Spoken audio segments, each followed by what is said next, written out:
यूनानियों का भारत में आने और यहाँ शासक वर्ग के रूप में स्थापित हुए, फिर बाद में इन्हीं भारतीय समाज में वो घुल मिल गए। यूनानियों के आने से भारत को अनेक फायदा हुआ, भारत में अनेक सकारात्मक प्रभाव पड़ा भारत के लोगों पर, भारत पर। कैसे? तो देखेंगे हम विभिन्न क्षेत्रों में, जैसे साहित्य में, ज्योतिष में, कला क्षेत्र में, मुद्रा निर्गत करने में, और सबसे महत्वपूर्ण व्यापार वाणिज्य आर्थिक क्षेत्र में भी काफी प्रभाव पड़ा। यूनानी जब आए तो वो साथ में ज्योतिष ज्ञान भी लेकर आए थे। ज्योतिष ज्योतिष के क्षेत्र में देखेंगे तो जैसे कि हमारे यहाँ हमें सबको पता है कि भारत में 5 प्रकार के ज्योतिष विधा हैं, अर्थात ज्योतिष सिद्धांत हैं 5 प्रकार के। उसमें से प्रथम 2 सिद्धांत रोमक और पॉलिस, ये 2 सिद्धांत हमने यूनानियों से सीखा है। यूनानी ये सिद्धांत लेकर आए और हमने इसको सीखा, और आज भी ज्योतिष शास्त्र के क्षेत्र में, एस्ट्रोलॉजर के क्षेत्र में देखेंगे तो इसका इस्तेमाल होता है। तो 2 तो ये विधा है, और बाकी 3 कौन है? तो पितामह, वशिष्ठ और सूर्य।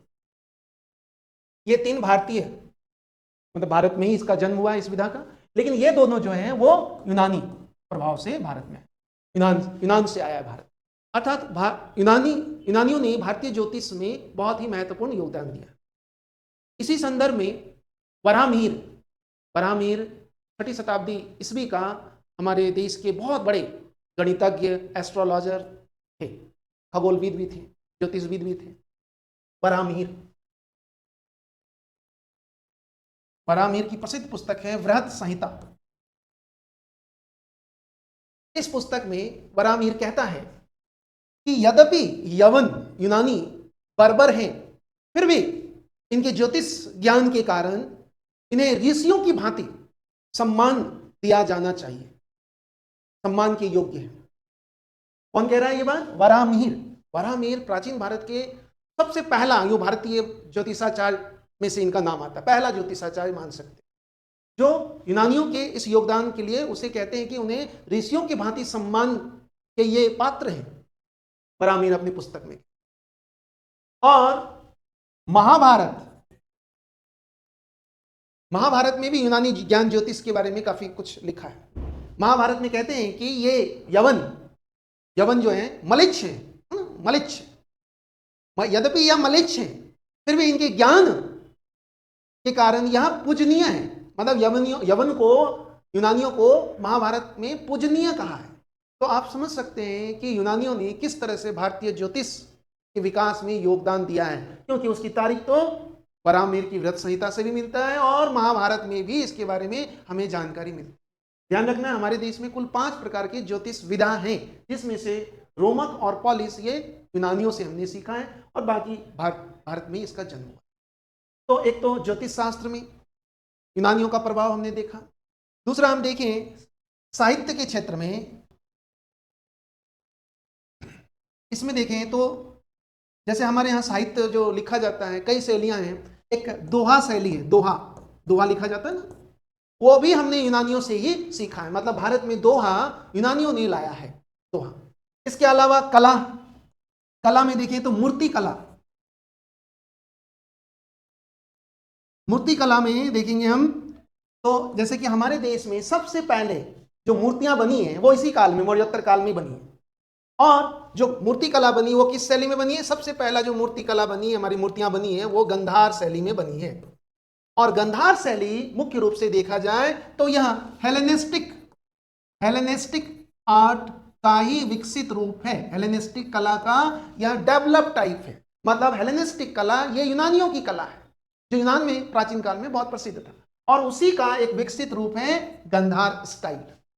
तो भारत में सबसे पहले जो मूर्ति कला का निर्माण शुरू हुआ वो कौन सी शैली में? गंधार शैली में। और ये अधिकतर गंधार क्षेत्र में मिले इस तरह की मूर्तियां, इसलिए इसको गंधार। और इस शैली में सबसे पहले जो मूर्ति बनी वो महात्मा बुद्ध की बनी है। ठीक है, तो मूर्ति कला में भी यूनानियों का बहुत ज्यादा प्रभाव है, क्योंकि भारत में सबसे पहले जो मूर्तियां बनी वो यूनानियों के ही स्टाइल में बनी है। इसके अलावा यूनानियों का प्रभाव हम देखेंगे तो मुद्रा। भारत में पहली बार जो लिपि युक्त मुद्रा, लिपि युक्त और तिथि युक्त मुद्राएं यूनानियों ने ही शुरू किया भारत में, जिसमें लेख भी लिखते थे, राजा का नाम भी आता है और तिथि भी आता है, डेट ईयर भी आता है कि किस तिथि को लिखा गया। यह हमारे इतिहास में एक बहुत ही महत्वपूर्ण कह सकते हैं घटना है, क्योंकि इसके बाद इन मुद्राओं से ही इतिहासकारों को भारतीय इतिहास के काल निर्धारण में बहुत मदद मिली। ऐसा कहते हैं इतिहासकार कि अगर यह मुद्राएं नहीं मिलती, तिथि युक्त मुद्राएं, तो भारतीय इतिहास के कालक्रम को हम व्यवस्थित रूप से नहीं जान पाते। अर्थात हम यह नहीं जान पाते कि चंद्रगुप्त मौर्य पहला था कि चंद्रगुप्त विक्रमादित्य जो गुप्त शासक वो पहला था। तो आप समझ सकते हैं इतिहास लेखन में, इतिहास के कालक्रम बनाने में हमें इनकी मुद्राओं से कितना फायदा हो। और यूनानी पहला शासक था भारत का जिसने भारत में सोने के सिक्के चलाए, गोल्ड कॉइन्स पहली बार भारत में यूनानियों ने ही चलाए, और इसी समय सांचे में ढालकर मुद्रा जारी करने की पद्धति शुरू हुई। इससे पहले सांचे में ढालकर मुद्रा जारी नहीं होता था, इससे पहले ऐसे ही बना देते थे सांचे में ढालकर मुद्रा। तो मुद्रा में भी यूनानियों का बहुत ज्यादा प्रभाव है। और सबसे महत्वपूर्ण प्रभाव देखेंगे तो आर्थिक क्षेत्र में, आर्थिक क्षेत्र में बहुत ज्यादा प्रभाव, क्योंकि इसी समय हम देखते हैं यूनानियों के भारत में आने से हमारा भारत का रोमन साम्राज्य के साथ संपर्क स्थापित हुआ।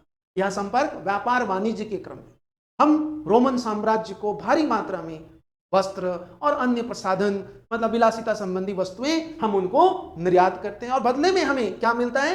Bullions, gold. तो मतलब व्यापार वाणिज्य जो इस समय प्रारंभ हुआ, उस व्यापार वाणिज्य में हम फायदे में थे, मतलब भुगतान संतुलन हमारे पक्ष में था। हम निर्यात ज्यादा कर रहे हैं और आयात सिर्फ क्या कर रहे हैं? कुछ नहीं। आयात के बदले में हमें क्या मिल रहा है? हम निर्यात के बदले में हमें सोना मिल रहा है। तो इस समय आप सोचो कि, और इसी संदर्भ में एक यूनानी ट्रेवलर है प्लिनी, इतिहासकार प्लिनी, जिन्होंने नेचुरल हिस्टोरिका लिखी है, वो कहता है कि अगर भारतीय इसी प्रकार से रोमन साम्राज्य के साथ इसी प्रकार से भारत के साथ व्यापार करता रहा तो एक दिन रोम कंगाल बन जाएगा। तो हम समझ सकते हैं कि यूनानियों का भारत में, और ये सब संभव कब हुआ? ये व्यापार वाणिज्य संभव हुआ यूनानियों के भारत में आने। तो यूनानियों का प्रभाव इस रूप में हम देख सकते हैं भारत पर प्रभाव पड़ा, ज्योतिष के क्षेत्र में, साहित्य के क्षेत्र में, मूर्तिकला, मुद्रा, और सबसे महत्वपूर्ण आर्थिक क्षेत्र में बहुत ज्यादा प्रभाव है यूनानियों का, ग्रीक का।